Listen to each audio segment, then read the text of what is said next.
Hello friends, welcome to my YouTube channel easiest solution.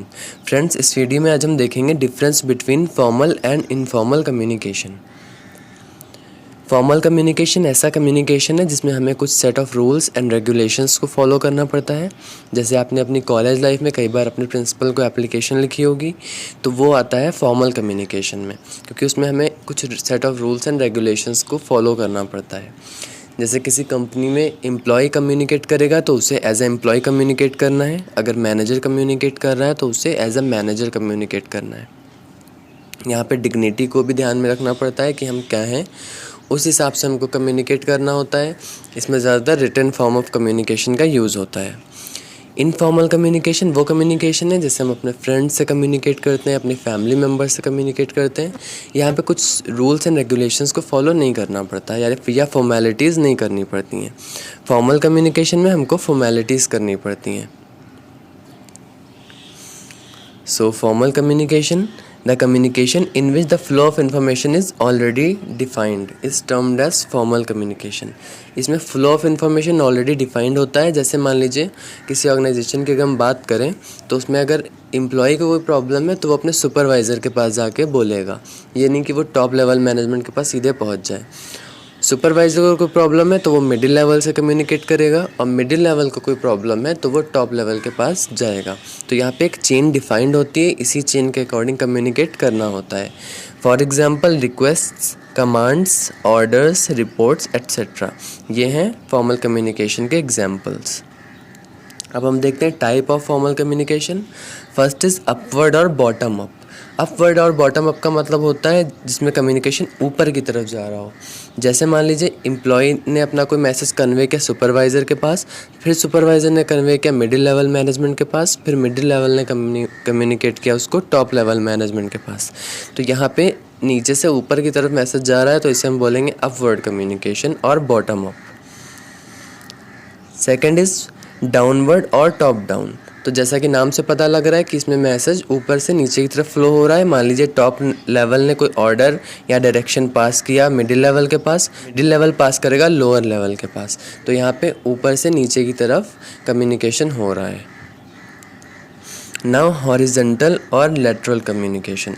Horizontal और lateral का मतलब ये होता है, हॉरिजेंटल का मतलब होता है ये, मतलब जो फ्लैट लाइन होती है उसे हम बोलते हैं हॉरिजेंटल, इसको हम लेटरल भी बोलते हैं। तो यहाँ पे जो कम्युनिकेशन बेसिकली होता है ये सेम लेवल पे होता है।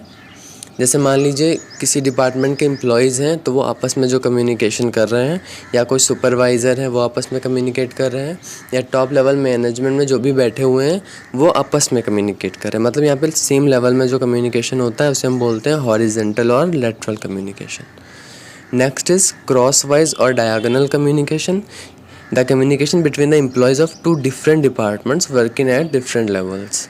सो मान लीजिए एक प्रोडक्शन डिपार्टमेंट का कोई एम्प्लॉय है और वो किसी दूसरे डिपार्टमेंट के सुपरवाइज़र से कम्युनिकेट करेगा, तो उसे हम बोलेंगे डायगोनल कम्युनिकेशन। जैसे आप ये देख लीजिए, मान लीजिए ये डिपार्टमेंट है परचेज डिपार्टमेंट, और मान लीजिए ये प्रोडक्शन डिपार्टमेंट के सुपरवाइज़र है। तो इस एम्प्लॉय को इनसे कोई काम पड़ा तो इसने सीधे इनसे कम्युनिकेट किया, तो ये कम्युनिकेशन कहलाता है क्रॉसवाइज और diagonal communication. Now informal communication. Informal communication mean the communication in which we don't have any predefined rules and regulations. इसमें कोई predefined channel of communication नहीं होता है कि हमको इसी मीडियम से कम्युनिकेट करना है। जैसे फॉर्मल कम्युनिकेशन में था तो हमको वहाँ पे लिख के communication, mainly written form of communication का उसमें यूज़ होता है। बट इनफॉर्मल में आप कैसे भी कम्युनिकेट कर सकते हैं, ये एकदम फ्री कम्युनिकेशन है। यहाँ पे कुछ रूल्स एंड रेगुलेशंस नहीं होती हैं। Example sharing of feelings, casual discussions, gossips etcetera. जैसे मैंने आपको बताया, फ्रेंड से हम बात कर रहे हैं, अपने फैमिली मेम्बर से बात कर रहे हैं, व्हाट्सएप पे चैटिंग कर रहे हैं, ग्रुप चैट कर रहे हैं, ये सब हमारा आता है इनफॉर्मल कम्युनिकेशन में। इसका फर्स्ट टाइप होता है single strand chain. Single strand chain में मतलब मैसेज एक पर्सन से दूसरे पर्सन तक गया, फिर दूसरे पर्सन से तीसरे पर्सन, फिर तीसरे से चौथे पर्सन, फिर चौथे से पाँचवें पर्सन। इसमें मैसेज धीरे धीरे वन बाय वन कन्वे होता जाता है। The communication in which one person tell something to another who again says something to some other person and the process goes on. Cluster chain.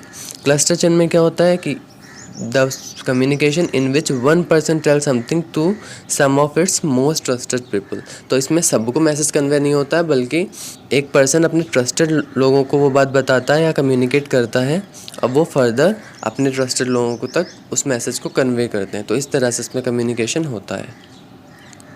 Probability chain में the communication happens when a person randomly choose some persons to pass the information which is of little interest but not important. जैसे मान लीजिए आपके college में किसी दिन बहुत कम बच्चे आए और टीचर ने उन बच्चों को बताया कल हॉलीडे है, तो वो क्या करेंगे, फर्दर जितने लोगों से उनका कॉन्टैक्ट है उनको वो मैसेज कन्वे कर देंगे। तो इससे हम कहते हैं probability chain.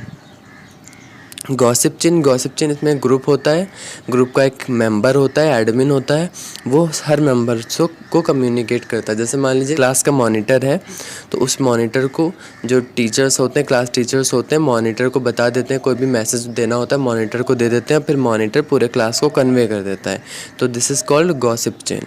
So that's all for this video. अगर आपको वीडियो अच्छा लगा हो इसे लाइक करिए, हमारे चैनल को सब्सक्राइब करिए और ज़्यादा से ज़्यादा शेयर करिए। Thank you.